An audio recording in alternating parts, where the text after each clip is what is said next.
देखो as a fresher जब site join करोगे ना तो आपको कहीं भी डाला जा सकता है। आपको साइट इंजीनियर भी बना दिया जा सकता है, आपको बिल्डिंग प्लानिंग छोटी मोटी कंपनी में कुछ भी काम दिया जा सकता है। अगर ये चीज़ें आपको नहीं पता होंगी, मैं आपका टाइम लूँगा 15 से 20 मिनट में आपके लूँगा, लेकिन अगर ये आपको नहीं आती हैं, देख लेना क्या है, तो आपको काफ़ी मुश्किल होने वाली है साइट पे जाके काम करने में। और ये बेसिक है, सिविल इंजीनियरिंग का बेसिक आज इस वीडियो में मैं बताने वाला हूँ। ना किसी ने बताया, ना कोई बताएगा फ्री में। आज फ्री में सीखने वाले हो, प्रैक्टिकल सिविल इंजीनियरिंग सीखोगे। साइट पे की भी चीज़ें होंगी और थ्योरेटिकल भी रहेंगी, लेकिन बेसिक है, मस्ट आपको देखना है। तो शुरू करता हूँ, टाइम वेस्ट नहीं करूँगा, थोड़ा बेसिक से स्टार्ट करूँगा, फिर एडवांस में आपको लेके जाऊँगा, लेकिन मस्ट देखना, वीडियो मत छोड़ना। सबसे पहले ड्राइंग जब आप साइट पे जाके देखोगे, वहां आपको एनजीएल दिखेगा, ईजीएल दिखेगा, पीएल, एफएफएल, एसएल, क्या चीजें क्या ये आपको पता होना चाहिए। एनजीएल हो गया natural ground level. Natural ground level क्या हो गया? कोई भी घर की कंस्ट्रक्शन या बिल्डिंग कंस्ट्रक्शन, कोई भी कंस्ट्रक्शन होने वाली है, वहां जाके पहाड़ होंगे, जो भी है, मतलब ऊपर नीचे जगह, उसे हम नेचुरल ग्राउंड लेवल बोलेंगे। मतलब उस पर कुछ नहीं किया हुआ है, वो वैसी की तैसी पड़ी हुई है, आपको उस पर कंस्ट्रक्शन करनी है। एक लेवल लिया जाता है ग्रेडिंग के लिए, मतलब पहले सर्वेयर आता है और नेचुरल ग्राउंड लेवल लिया जाता है कि यहाँ ऊंचा था, क्योंकि हमें एक्सक्वेशन करनी है, कटिंग करनी है। उसका पैसा कौन देगा? वो हम क्लाइंट को दिखाएंगे कि इधर यहाँ पहाड़ था, इसको हमने काटा, ये मिट्टी हमने फेंकी है। तो ये फिर दूसरा आता है ईजीएल। ये भी सर्वेयर के काम ही आता है, मतलब एग्जिस्टिंग ग्राउंड लेवल। जब एक बार ये हटा देते हैं, ऊपर थोड़ी मिट्टी डाल दी, ग्रेडिंग वेडिंग कर दी, लेवल सरफेस कर दिया, फिर हमें वो दिखाना पड़ेगा ना उसको, सर्वेयर को, क्लाइंट को, कि हमने इतनी ग्रेडिंग की, 200 mm की ग्रेडिंग है, ऊंचा किया जगह को, सरफेस किया, उसका पैसा। फिर आता है पीएल, प्लिंथ लेवल। हमारा प्लिंथ लेवल सबको पता है। प्लिंथ लेवल हमारा होता है, जैसे हमारा ईजीएल ग्रेडिंग हो गया, हमें प्लिंथ रखने 400 mm ऊपर, या 1.5 फीट या 2 फीट ऊंचा रखने की, पानी अंदर ना घुसे, तो वो होता है हमारा प्लिंथ लेवल। ये भी आपको ड्राइंग पे दिखेगा। फिर होता है एफएफएल, फिनिश फ्लोर लेवल। मतलब हमारा प्लिंथ बीम हो गया, हमने थोड़ा ग्रेड स्लैब डाली, उसके ऊपर टाइलिंग हो गई, जो टाइलिंग हो गई वो फिनिश फ्लोर लेवल हो गया। उस लेवल से हमें चलना होता है। देखो ड्राइंग में एक लेवल जरूर मेंशन होता है, एफएल होगा या एसएल होगा, उसी के रेफरेंस लेके हम पूरा बिल्डिंग तैयार करते हैं, ये हमेशा ध्यान रखना, ठीक है। एफएफएल हो गया। फिर आता है एसएल, सिल लेवल। मतलब सिल लेवल क्या होता है? जो एफएफएल होगा मोस्टली 900 से या 900 mm या 1 मीटर तक हमारा सिल लेवल आता है। सिल लेवल हो गया, विंडो का जो बॉटम होता है ना, उसको सिल बोलते हैं। उस लेवल को भी दिया जाता है, मेंशन किया जाता है कि आपका सिल लेवल से एफएफएल कितना होगा, या एफएफएल से सिल लेवल कितना होगा। मतलब एक पॉइंट जरूर रेफरेंस रहता है पूरी बिल्डिंग का। फिर हमारा लिंटल लेवल आ गया, जहां हमारा लिंटल होता है मोस्टली एफएफएल से 2700 mm पे या 2800 mm पे होता है, वो हमारा 2.8 मीटर पे लिंटल। फिर हमारा स्लैब लो। तो ये काफी लेवल होते हैं, लेकिन बेसिकली ये 4-5 लेवल आपको देखने को मिलेंगे, ये आपने जो देखे। क्लियर? यहां तक क्लियर हो गया। फिर हमारा आता है पीसीसी क्या है, आरसीसी क्या है, आरबीसीसी क्या है, डीपीसी क्या है। काफी बच्चे बोल रहे होंगे क्या पढ़ा रहे हैं सर, ये तो बच्चों को भी पता है। तो लेकिन जब हम डिग्री कंप्लीट करके आए तो काफी चीजें थी जो नहीं पता थी। आरएमसी को कंफ्यूज हो जाते थे, आरबीसी। पीसीसी हो गया प्लेन सीमेंट कंक्रीट, मतलब उसमें कोई सरिया नहीं है, कोई रिइंफोर्समेंट नहीं है, तो वो प्लेन सीमेंट कंक्रीट होगा। मतलब सीमेंट, सैंड, एग्रीगेट, ये सब चीजें डालेंगे, पीसीसी डाली जाती है। मतलब फाउंडेशन के नीचे एक सरफेस को लेवल करने के लिए हम मोस्टली पीसीसी यूज करते हैं। और भी काफी काम होते हैं पीसीसी की, लेकिन पीसीसी को हम वही डालते हैं। आरसीसी हो गया मेन, जो M20 ग्रेड हो गया, 25, जिसमें हम रीइंफोर्समेंट डाल रहे हैं, मतलब जिसमें हम सरिया डाल रहे हैं, वहां उसको आरसीसी बोलेंगे। रीइंफोर्समेंट मतलब वर्ड यूज हो गया रीइंफोर्स्ड सीमेंट कंक्रीट, ठीक है। आरबीसी हो गया, जिसमें हम रीइंफोर्समेंट भी डाल रहे हैं और ब्रिक यूज कर रहे हैं वहां, तो वो आरबीसी हो गया। वहां ब्रिक भी यूज हो रही है और सरिया भी यूज हो रहा है। सरिया के बीच में ब्रिक डाला जाता है। कहां होता है ये? कोपिंग लगा लो, एक ब्रिक वर्क हो रहा है, बीच में सरिया डाला जाता है, 8 mm की लेंथ डाली जाती है, फिर ब्रिक वर्क, तो उसको आरबीसी बोलते हैं। फिर डीपीसी हो गया डैम प्रूफ कोर्स, जहां हमारा प्लिंथ बीम होता है, उसको ऊपर हम एक लेयर डालते हैं, पीसीसी करते हैं, मतलब एक लेयर 50 mm या 60 mm की, कि हमारा जो मॉइस्चर है नीचे से दीवारों में नहीं जाए। आपके घर में डैमेज है, पपड़ी दिखती होगी, तो उसको काउंटर करने के लिए डीपीसी डाला जाता है। आरएमसी हो गया रेडी मिक्स कंक्रीट, मतलब हमारा कंक्रीट बना बनाया आता है। ट्रांजिट मिक्सचर आपने देखे होंगे, टीएम वगैरह जो होते हैं कंक्रीट लेके आते हैं, तो उसे आरएमसी बोलते हैं। यहां तक क्लियर हो गया, ठीक है। अभी आया मेन टॉपिक हमारा, जो आज मैं आपको बताने वाला था। सबसे पहले समझना, जो फीट, इंच, सूत, ये क्या चीजें हैं? मीटर सेंटीमीटर mm, देखो ये सब सुनी होंगी अब। फीट इंच सूत कहाँ, हमारी जो डिग्री होती है ना, हम जब डिग्री कर रहे होते हैं, डिप्लोमा कर रहे होते हैं, तो वहां पे हमें ये चीजें सुनाई नहीं जाती इतनी, क्योंकि हमें मीटर सेंटीमीटर mm। और जब साइड पे जाते हैं वहां लेबर जो है, सुपरवाइजर जो है, फोरमैन है, वो पूछ रहे हैं हमें कि सर बताइए यहाँ पीसीसी कितनी करनी है, तो आप बोलते हो 200 mm 400 mm, मतलब 250 mm है। वो बोलता है क्या है 200 mm 250 mm, सिर्फ इंच में या फीट में सूत में बताइए। तो तब आपके लेने देने बढ़ जाते हैं, तब आपको आइडिया नहीं लगता कि करना क्या है भाई। ड्राइंग तो कुछ और बोल रही है, कुछ और बोल रहा है, तो वो उस चीज को आपको काउंटर करना पड़ता है, क्योंकि आपको साइड पे जाओगे ना, वो आपको फीट इंच में ज्यादा मिलेंगे। अभी धीरे धीरे कन्वर्ट हो रहे हैं, जो मिस्त्री हैं, कॉन्ट्रैक्टर है ना, वो मीटर में समझने लगे, लेकिन पहले ये काफी दिक्कत था और अभी भी काफी दिक्कत। और काफी जगह पे जो लोकल ड्राइंग्स आती हैं वो फीट इंच सूत में होती है। पहले समझना, एक फीट जो होता है 12 इंच। देखो अभी ड्राइंग में टेप एक हाथ से तो पकड़ नहीं पाऊंगा, लेकिन ट्राई करता हूं मैं, आपको एक दिखाता हूं थोड़ा। देखो ये जो ऊपर मतलब ये 100 लिखा है, ये सब चीजें। चलो इसके लिए पता क्या करता हूं मैं, डिस्क्रिप्शन में एक वीडियो डाल देता हूं, वहां में मैंने टेप रीडिंग का बताया, वहां आप समझ जाओगे कि टेप को रीडिंग कैसे करना है। इधर सिर्फ मैं कन्वर्जन का बताता हूं, क्योंकि टफ हो जाएगा। अगर ये टॉपिक भी चाहते हो आप दोबारा की टेप रीडिंग का बताओ, तो मैं पॉसिबल करूंगा, व्हाइट बोर्ड पे वो टॉपिक ले जाऊंगा, ठीक है। तो इधर आते हैं। अभी 1 फीट होता है हमारा 12 इंच, ठीक है। सुनते रहना पहले क्या बोल रहा हूं। और पहले एक चीज है, जो हमारा फीट होता है ना, उसको इससे डिनोट किया जाता है, ड्राइंग में भी दिखेगा। जो इंच होता है वो इससे डिनोट किया जाता है, दो फीट 1 इंच 2, सूत हमारा 3, ठीक है। ये क्लियर हो गया। फिर हमारा होता है 1 फीट होता है 12 इंच, मतलब 1 फीट हमारा होता है 12 इंच। नीचे ये बड़ी आइटम है, मतलब बड़ी टर्म है, फिर ये छोटी, फिर उससे छोटी। 1 फीट हो गया 12 इंच और 1 इंच हो गया हमारा 8 सूत। क्लियर, ये पूरा ये उस पर मेंशन होता है टेप पे, ये मैं कोई अपने से नहीं बता रहा। तो देखो आपको कन्वर्जन करने में दिक्कत आएगी, क्योंकि कोई बोलेगा एक एग्जांपल लेते हैं, ठीक है। 3 फीट कितने इंच हुए, आपको कोई पूछ ले, ठीक है, 3 फीट कितने इंच हुए, तो आपको क्या करना है, जब भी आप फीट में से इंच जाओगे, मतलब बड़े में से छोटे में जाना है, ठीक है, तो आपको करना है मल्टीप्लाई। मल्टीप्लाई किस चीज को करना है, हमें पता लग गया 1 फीट होता है हमारा 12 इंच, पता चल गई हमें। तो हमें क्या करना है, जब भी हमें कोई बोलेगा फीट को इंच में करो, हमें 12 से मल्टीप्लाई कर देना। कोई बोलते हैं हमें 8.5 फीट कितने इंच हुए, तो आपको कर देना 12 से इसको मल्टीप्लाई जल्दी। अभी एग्जांपल लेते हैं, 3 फीट कितने इंच हुए, 3 × 12 हम करेंगे, तो हमें पता लग गया 36 इंच हुए। सर जी कितना हुए, 36 इंच। तो कोई किसी को बोलने जा रहे हो, कोई 36 इंच पे स्लैब डाल दे या जो भी करने कर ले, तो आप इस हिसाब से समझा सकते हो। फिर आता है आपको इंच को फीट में जाना, मतलब हमने कहा था बड़े में से छोटे में जाओगे तो आपको मल्टीप्लाई करना है, और छोटे में से बड़े में जाओगे तो आपको डिवाइड करना है। वैसे ही 36 इंच मतलब छोटे हमें फीट में जाना है, तो आपको कोई पूछेगा 36 इंच कितने फीट हुए जी, तो आप बता सकते हो 36 डिवाइड बाय 12, तो हमारा हो गया 3 फीट।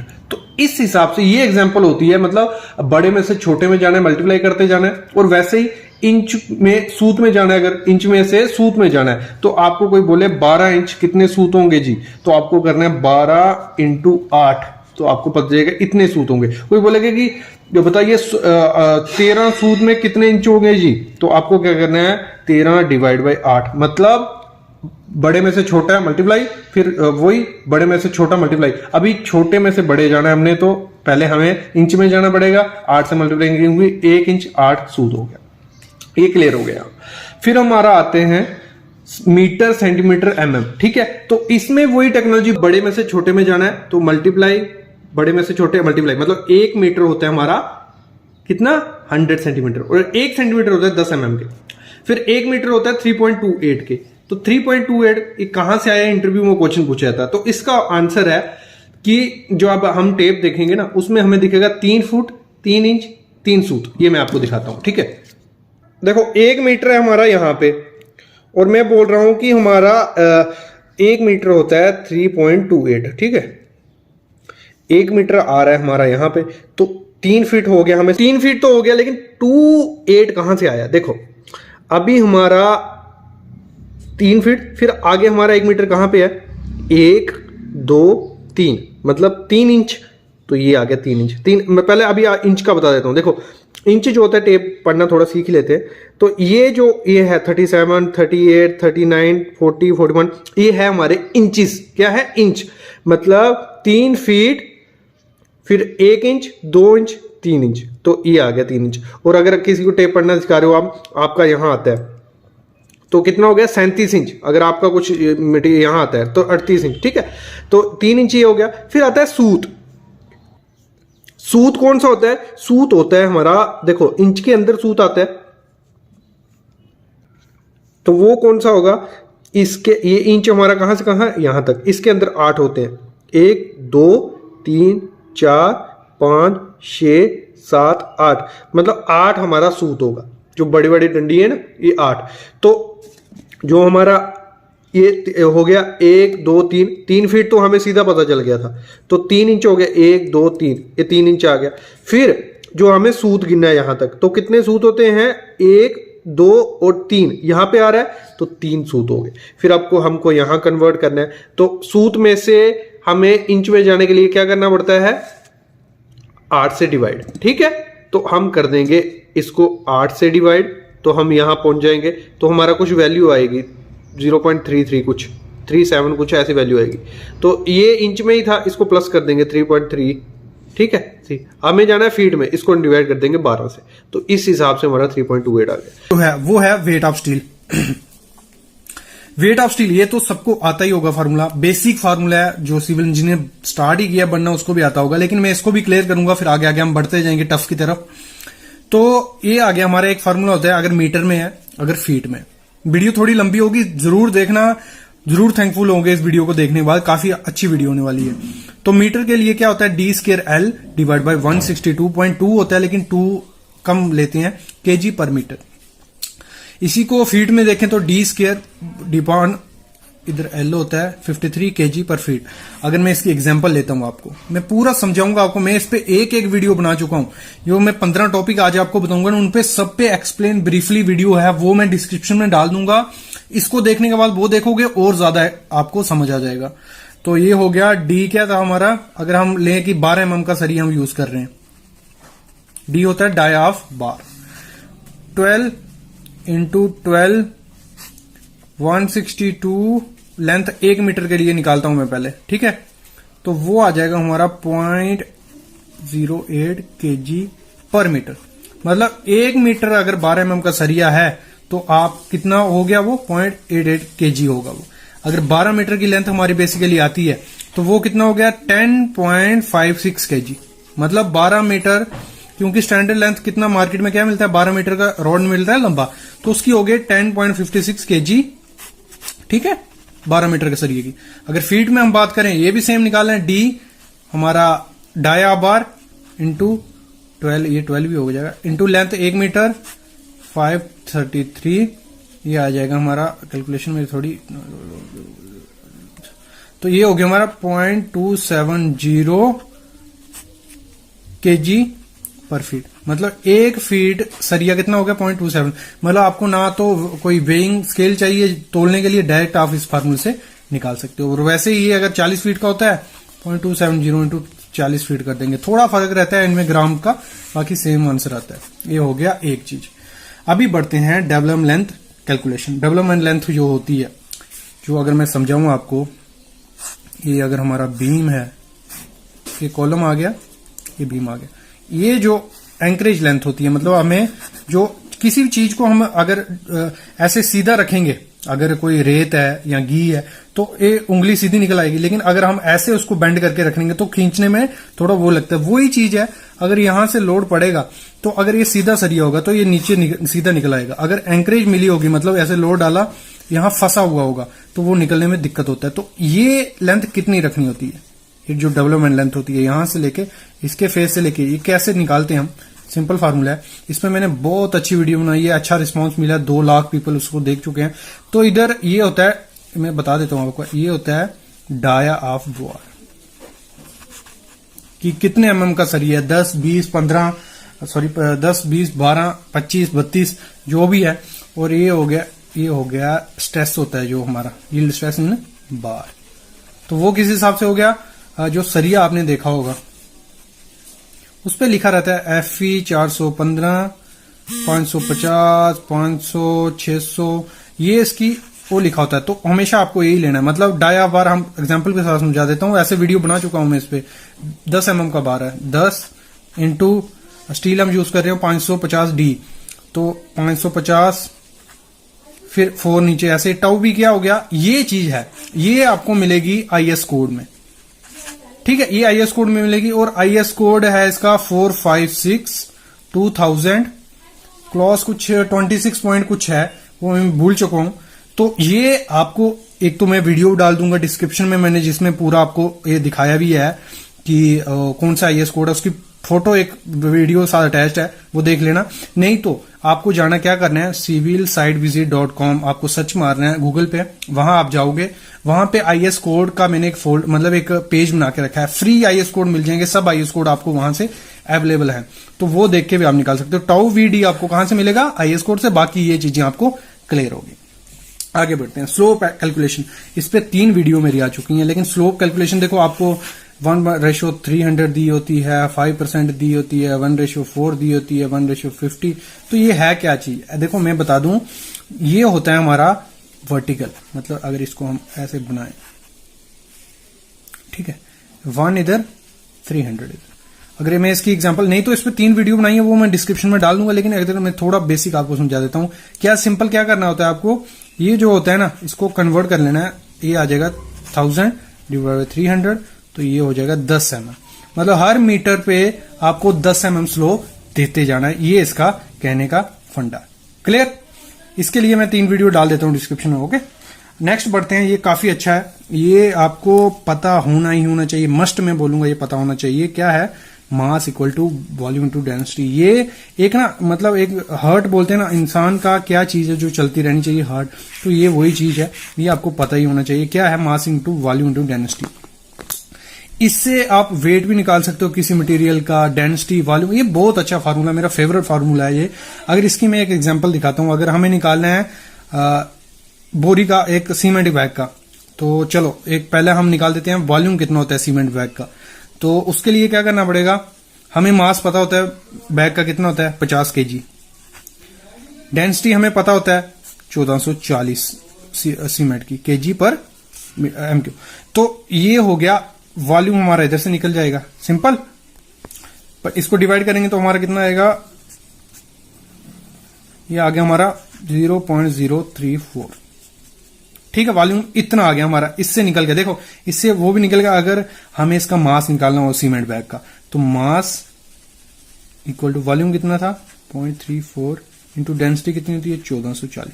आपको सिर्फ डेंसिटी रट के रखनी है। स्टील की कितनी होती है 7850, और सैंड की 1600, बजरी की 1900।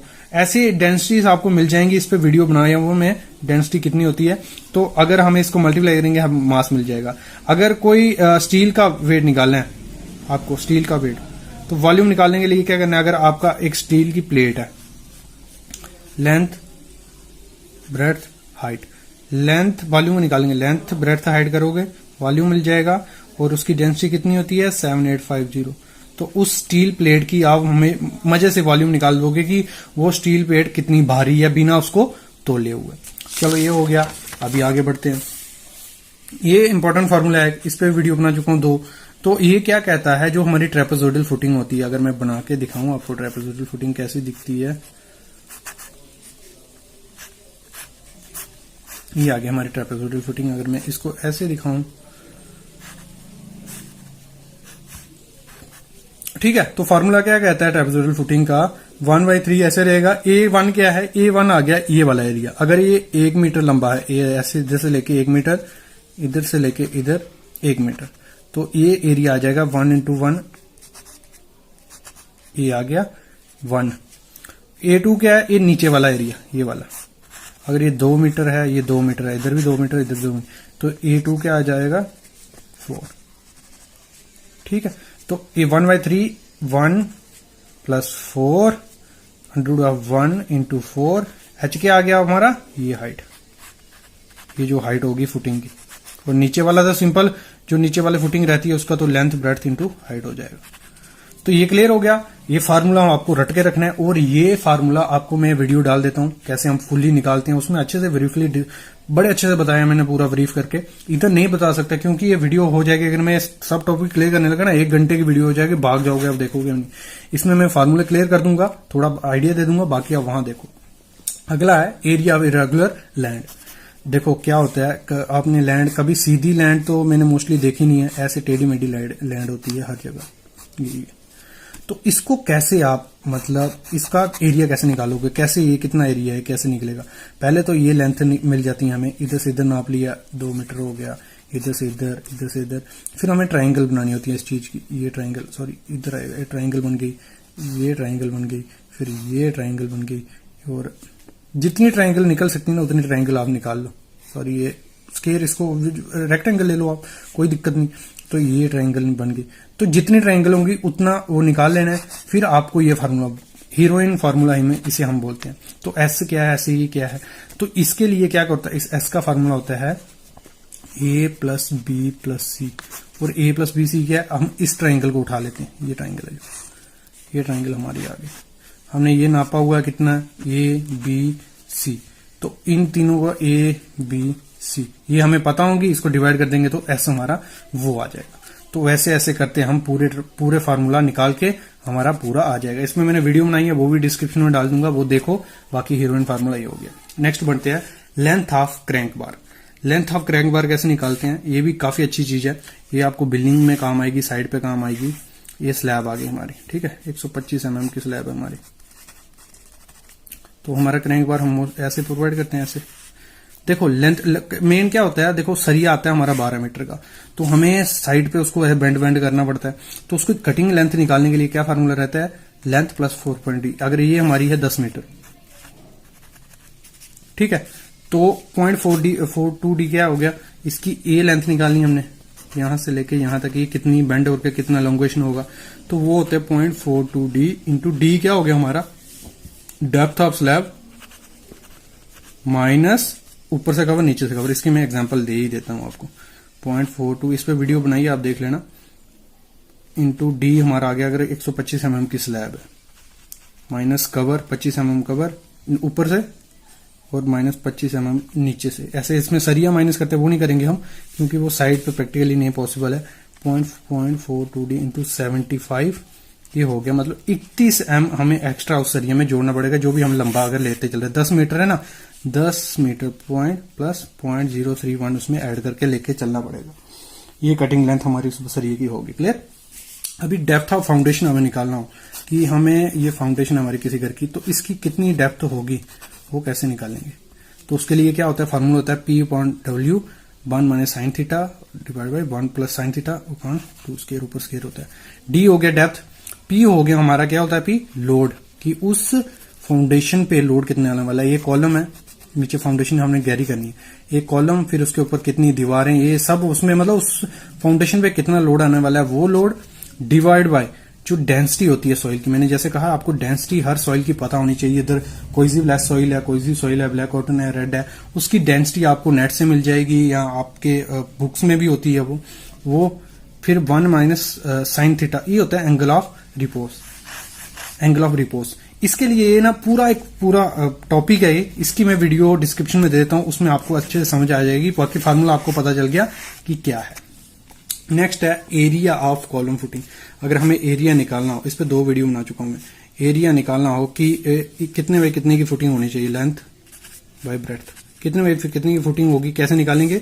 उसका होता है A इक्वल टू P हो गया हमारा लोड, कितना लोड आने वाला है, divide by soil bearing capacity. जैसे मैंने कहा उस सॉइल की बेयरिंग कैपेसिटी कितनी है, ये मिल जाएगी आपको, तो गूगल पे भी मिल जाएगी, बाकी मेरी वीडियोस में ये है, मैंने डाली हुई है, वो वीडियो भी मैं यहाँ डाल दूंगा। आगे बढ़ते हैं। मैं क्यों आपको सब नहीं बता रहा हूं, मैंने कहा ना ये वीडियो काफी लंबी हो गई अगर सब मैं क्लियर करने जा रहा हूं, क्योंकि मैं वीडियोस बना चुका हूं। आप इसको देखने के बाद वो वीडियो देखो, कोई दिक्कत नहीं है। लैप लेंथ आपको पता ही है क्या होती है, एक सरिया हमारा छोटा ही आता है, तो उसको लंबा करने के लिए मतलब 12 मीटर का सरिया आता है, और कई जगह हम 12 मीटर का खड़ा भी नहीं कर सकते हैं, तो उसको कंटिन्यूटी रखने के लिए क्या करते हैं, लैप प्रोवाइड करते हैं, मतलब दोनों सरिये को जोड़ते हैं। तो वो कितना लैप आपको चढ़ाना होता है वो कैसे डिपेंड होता है। देखो अगर टेंशन मेंबर है, टेंशन में अगर बीम मतलब ये आ गया कंप्रेशन जोन ऊपर, ये नीचे टेंशन जोन। तो टेंशन में आपको कितना देना है 40D और कंप्रेशन टेंशन जोन नहीं, टेंशन मेंबर और कंप्रेशन मेंबर हमारा कॉलम हो गया और उसमें हमारा 50D आपको देना ही देना है। मतलब 50D क्या हो गया 50 इंटू डाया बार। डाया कितना है, अगर 10 mm का हम सरिया जैसे हैं तो 500 mm, अगर हम 16 mm का सरिया यूज कर रहे हैं 50 इंटू डी 800 mm, ये आपको ऐसे देना होता है। अगर 40 इंटू 10 mm का सरिया यूज कर रहे हैं 400 mm, ये ऐसे आपको प्रोवाइड करना होता है लैब। नेक्स्ट है नंबर ऑफ राइजर्स कैसे देते हैं। देखो वो देने के लिए आपको क्या करना है, हाइट ऑफ फ्लाइट, कितनी हाइट है फ्लाइट की, ये वाली हाइट, ठीक है, divide by number of riser, कितने टप्पे उसमें प्रोवाइड कर रहे हो आप, ये वाले, ये होते हैं राइजर, मतलब जिस पे हम चढ़ते हैं। नंबर ऑफ तो 3 मीटर है, डिवाइड बाय राइजर कितनी है 10, तो हम निकल आएगा हमारे कितने राइजर होने वाले हैं, नंबर ऑफ राइजर कितने आने वाले हैं, ये हाइट ऑफ राइजर, सॉरी कितने टप्पे नहीं, हाइट कितनी है, मतलब सॉरी गलती हो गई, सॉरी 3 मीटर हाइट है उसकी, डिवाइड बाय ये कितने का राइजर 165, मतलब 150 mm का हम प्रोवाइड कर रहे हैं। मैं आपको एक क्लियर कर ही देता हूं, अभी गलती हो गई है थोड़ी, तो आप कंफ्यूज मत होना। वीडियो बना चुका हूं इस पे मैं पहले एक, लेकिन इधर मैं बता ही देता हूं। अभी देखो हाइट आ गई 3 मीटर हमारी, और ये हम प्रोवाइड करने हैं 150 mm का, ये 150 mm का, मतलब इसकी हाइट 150 mm, तो डिवाइड बाय 150, तो हमारा नंबर ऑफ राइजर निकल आएगा उसमें से कि नंबर ऑफ राइजर कितने प्रोवाइड कर रहे हैं। नंबर ऑफ ट्रेड कितने होगा, जितने राइजर आए होंगे 20, तो ट्रेड आपके हो जाएंगे 20 माइनस 1 कितने 19 हमारे ट्रेड हो जाएंगे। फिर ब्रिक की क्वांटिटी कैसे निकालते हैं, आपकी दीवार बन चुकी है ये, इसमें कितनी ब्रिक है कैसे निकालना है, आपको क्या करना है, हाइट आ गई है, लेंथ ब्रेड्थ इनटू हाइट कर देना है, length breadth into height divide by volume of brick motor, एक जो ब्रिक है उसको मोटार का वॉल्यूम निकाल देना है, तो आपका इजिली निकल जाएगा कि कितनी ब्रिक उसमें लगी हुई है।